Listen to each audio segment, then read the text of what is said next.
असम विधानसभा के इस ऐतिहासिक लोकार्पण समारोह में इस राज्य के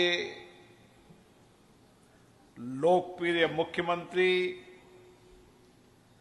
डॉक्टर हेमंत विश्व शर्मा जी, इस विधानसभा के माननीय अध्यक्ष श्री विश्वजीत देमेरे जी, इस राज्य के पूर्व मुख्यमंत्री, केंद्र सरकार में आयुष जलपोत विभाग के केंद्रीय मंत्री सर्बानंद सोनोवाल जी, केंद्र सरकार में राज्य मंत्री श्री रामेश्वर तेली जी, प्रतिपक्ष के नेता श्री देवव्रत सेखिया जी, असम की सरकार के मंत्रिमंडल के माननीय सदस्यगण, राज्यसभा लोकसभा के माननीय सदस्यगण, जिन्होंने इस विधानसभा के अंदर लंबे समय तक अपनी सेवाएं दी,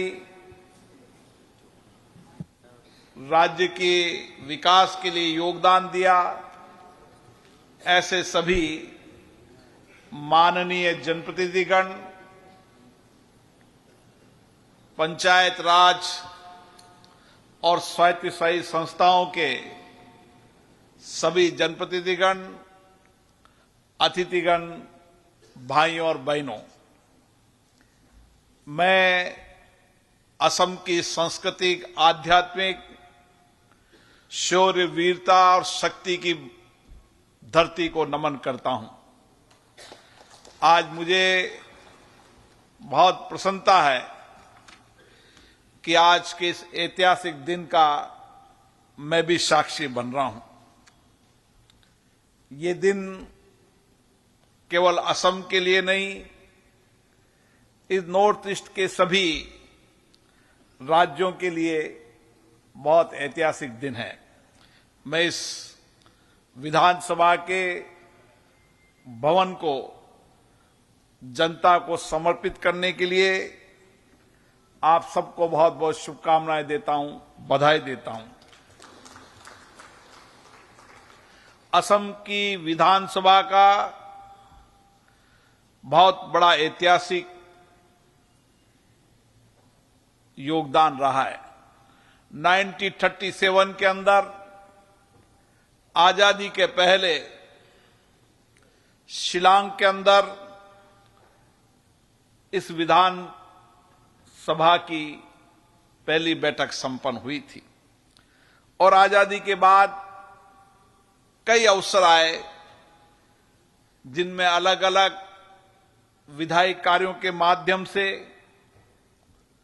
आजादी के पहले, जैसे माननीय मुख्यमंत्री जी बता रहे थे, कई विधान पारित हुए, सबको न्याय मिले, उसके लिए उच्च न्यायालय की स्थापना का विधान पारित हुआ और समय समय पर विधायी संरचना का परिवर्तन होते हुए शिलांग से दिसुपुर होते हुए ये गुवाहाटी विधानसभा की यात्रा हम सब के लिए और लोकतांत्रिक इतिहास के लिए अस्मरणीय रहेगी।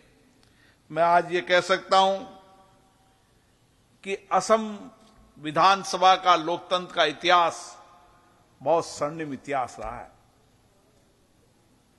यहां पर इस राज्य के पहले मुख्यमंत्री गोपीनाथ बरदोई जी का, भूपेन हजारी जी का, विष्णु प्रसाद जी का, लक्ष्मणधर जी का और कई स्वतंत्रता सेनानी और राजनेताओं का बहुत बड़ा योगदान इस राज्य के विकास के लिए रहा है। आज हम सब इस स्वर्णिम दिन में उन सबको याद करते हैं जिनके कारण आज असम नई प्रगति की ओर बढ़ रहा है। उनके इन्हीं कार्यों के कारण और विधानसभा में उनके योगदान के कारण आज असम देश के अंदर एक गौरवशाली परंपरा को लेकर चल रहा है। मैं विशेष रूप से इस राज्य के लोकप्रिय मुख्यमंत्री श्री हेमंत बिस्वा जी को और विधानसभा के अध्यक्ष जी को धन्यवाद देता हूं, जिनके सक्षम नेतृत्व और मार्गदर्शन के कारण ये विधानसभा का भवन बहुत लंबे समय चलने के बाद, लेकिन जब निर्णय किया, जब फैसला किया, तो बहुत कम समय में इसका निर्माण भी हुआ और इसीलिए इसके निर्माण की एक लंबी चर्चा माननीय अध्यक्ष जी ने की है। साथियों, ये नवनिर्मित भवन जहां आधुनिकता को लिए हुए है, वहां पर इसमें विरासत का भी अद्भुत संगम है। यहां पर हम देख रहे हैं असम के अंदर असमिया संस्कृति, यहां की कला, यहां की जनजाति क्षेत्र के लोगों का कला, ये सब इस विधानसभा भवन में दिख रही है और इसीलिए इस विधानसभा भवन का एक अपना ही लोकतांत्रिक इतिहास बनेगा। क्योंकि जिस तरीके से मैं देख रहा हूं, असम के विकास के लिए आप सब लोग सामूहिक प्रयास कर रहे हैं और आने वाले समय में यह असम इस देश के विकास की एक नई गाथा लिखेगा और उस गाथा लिखने में आप सभी का योगदान होगा।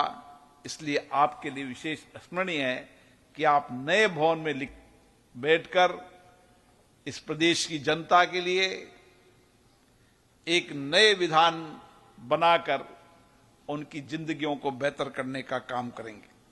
साथियों, किसी भी विधानसभा का भवन केवल भवन नहीं होता, यह हमारे लोकतंत्र के लिए मंदिर है और इस मंदिर में हम बैठकर केवल जनता के कल्याण के लिए,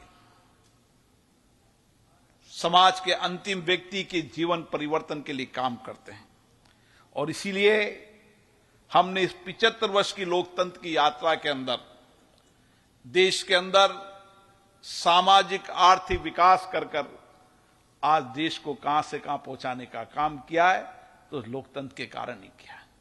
इस असम के अंदर जिस तरीके से मुख्यमंत्री जी बता रहे थे, कितने विधायी कार्य हुए जिसके कारण असम की जनता को संवैधानिक अधिकार मिला, न्याय मिला और उनके जीवन के सामाजिक आर्थिक परिवर्तन के लिए ये विधानसभा, ये लोकतंत्र का मंदिर साक्षी रहा है और इसीलिए परिवर्तन समय का युग का महत्व रखता है और जब जब भी नए परिवर्तन की ओर बढ़ते हैं तो हमें उस परिवर्तन से नया उत्साह आता है और मुझे खुशी है कि जिस आकांक्षाओं के साथ, जिस सपनों के साथ, जिस विचारों के साथ, जिस लक्ष्यों के साथ ये राज्य की विधानसभा काम कर रही है, आने वाले समय में आपका नया दृष्टिकोण नए लक्ष्यों को पूरा करने में कामयाब होगा और इसीलिए हम जब इस विधानसभा के भवन में बैठे हैं तो हमारी बहुत बड़ी जिम्मेदारी हो जाती है कि जो सपने हमने देखे हैं, जो जनता की आकांक्षा अपेक्षा हमने देखी है, जो लक्ष्य हमने तय किए हैं, इस विधानसभा के अंदर बैठकर ही उन लक्ष्यों को हम दल से ऊपर उठकर काम करके पूरा करने का काम करें और इसीलिए आज हमें नए रास्तों पर चलकर नए कीर्तिमान बनाने होंगे, नए संकल्पों को पूरा करना होगा, नए विश्वास के साथ सबको साथ लेकर सबके सहयोग से इस राज्य को आगे बढ़ाने का काम करना होगा।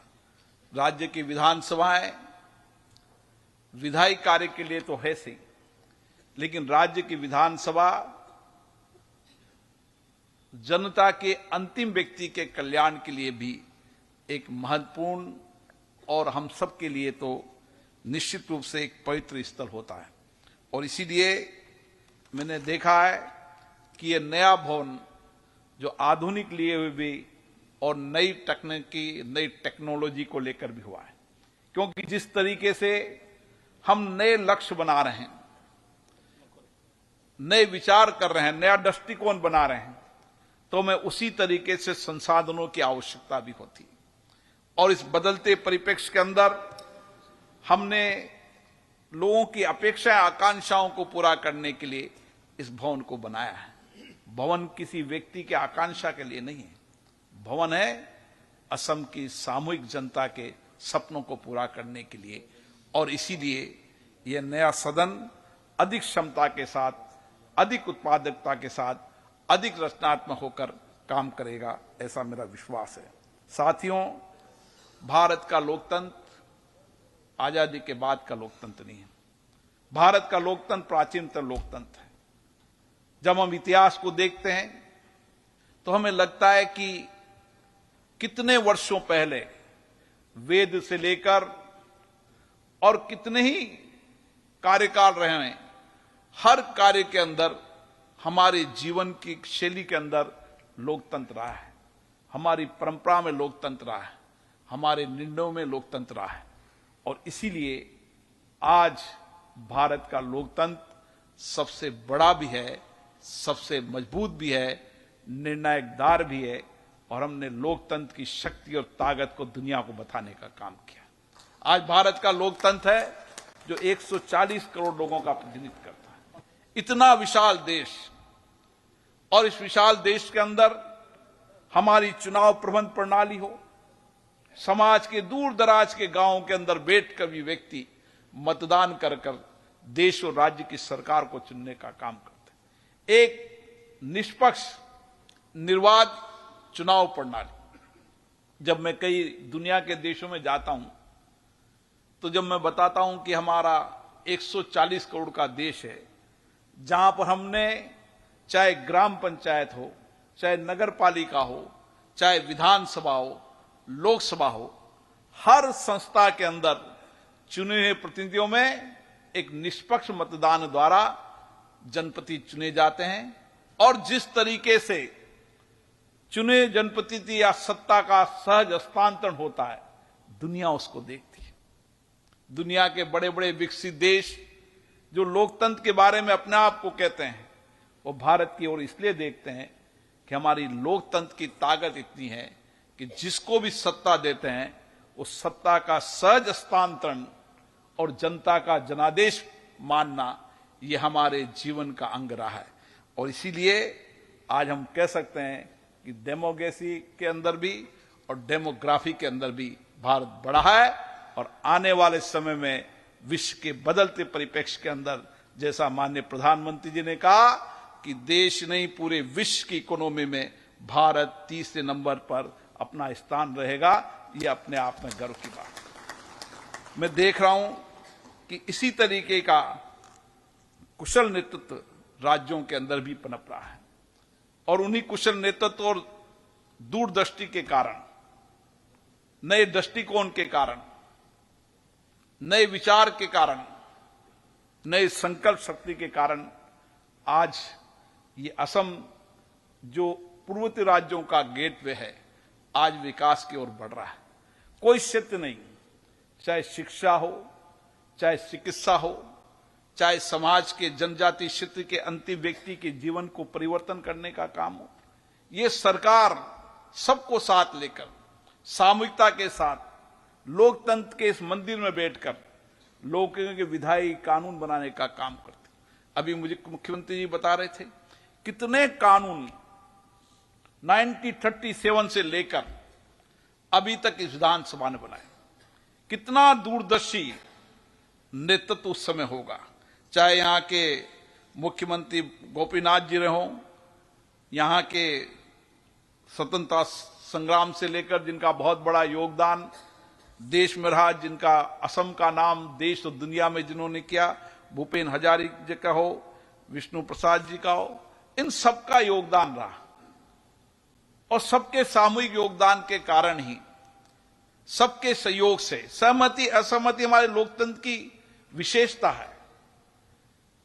हर विधायक पर चर्चा हो, संवाद हो, सहमति असहमति हो, लेकिन हर सरकार की कोशिश रहती है कानून बनाते समय कि हम कानून के बनाते समय लोगों को अधिकार दें, सरकार में पारदर्शिता लाएं, सरकार में जवाबदेही लाएं। और यही एक विशेषता है कि 1937 आजादी के पहले भी जो दूरदृष्टि थी और आजादी के बाद जो दूरदृष्टि थी, इतने विधान कानून बनाकर इस राज्य के विकास के लिए बहुत बड़ा योगदान दिया है। इसलिए मेरा यही आपसे कहना है, यह हमारे लोकतंत्र का मंदिर है और लोकतंत्र के मंदिर में विचार होना चाहिए, चर्चा होना चाहिए, संवाद होना चाहिए, बातचीत होना चाहिए। हर गंभीर मुद्दों पर बातचीत हो, लेकिन विधानसभा लोकसभा के अंदर व्यवधान न हो, गतिरोध न हो। इन विधानसभा और लोकसभा के मंदिरों से जनता की बहुत अपेक्षाएं रहती। आप जब चुनकर भेजते हैं, जनता जब चुनकर भेजती है, बड़ी अपेक्षाएं आकांक्षाओं के साथ भेजती है। इसलिए मेरा कर्तव्य निवेदन है, ऐसे पूर्वोत्तर राज्य की जितनी विधानसभाओं में गया हूं, हर विधानसभा के अंदर गतिरोध कम होता है, चर्चा संवाद होता है।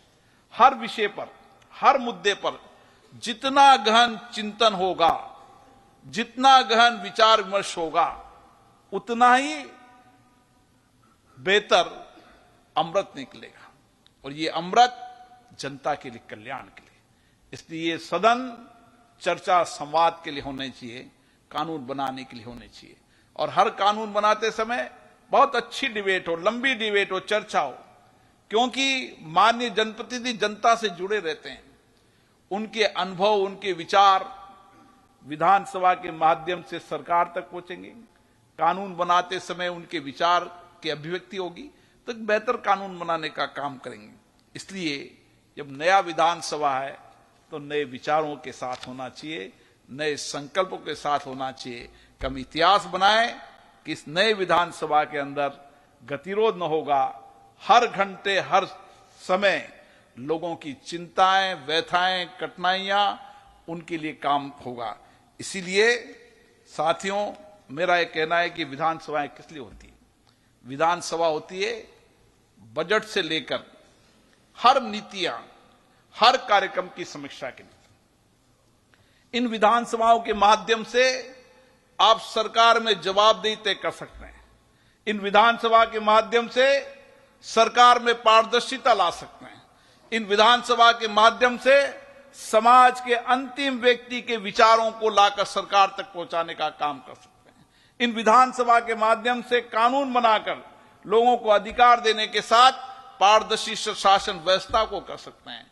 इस विधानसभा के माध्यम से लोगों के कल्याण की जो नीतियां बने, कार्यक्रम बने, उसकी समीक्षा की जा सकती है। इस विधानसभा के माध्यम से बजट के अंदर जिस व्यक्ति को आवश्यकता है, उस बजट का नियोजन ठीक से हो, उस व्यक्ति के कल्याण के लिए हो, उसका विचार विमर्श किया जा सकता है। इसलिए विधानसभाओं का, इस लोकतंत्र का, मंदिरों का बहुत बड़ा लाभ समाज को मिल सकता है। हमारी जिम्मेदारी है, हमें जनता ने चुनकर भेजा है। मुझे आशा है कि जिस तरीके से आप यहां चुनकर आए और जो सपने लेकर आए हैं, इस विधानसभा के नवनिर्मित भवन से ये सपने पूरे होंगे और असम विधानसभा नए संकल्पों के साथ, नए विचारों के साथ, नए दृष्टिकोण के साथ एक नया इतिहास लिखेगी और उत्तर पूर्व राज्य का एक गेटवे भारत के अंदर विकास की दृष्टि में एक समग्र दृष्टिकोण रखकर और समग्र विकास की ओर बढ़ेगा। ये सब आपके प्रयासों से होगा। मैं इस स्वर्णिम समय के लिए आप सबको बहुत बहुत शुभकामनाएं देता हूं, बधाई देता हूं कि निश्चित रूप से आपके सपने आपके पूरे होंगे और जनता की आकांक्षाएं, अपेक्षाएं इस विधानसभा से पूरी होगी। बहुत बहुत धन्यवाद।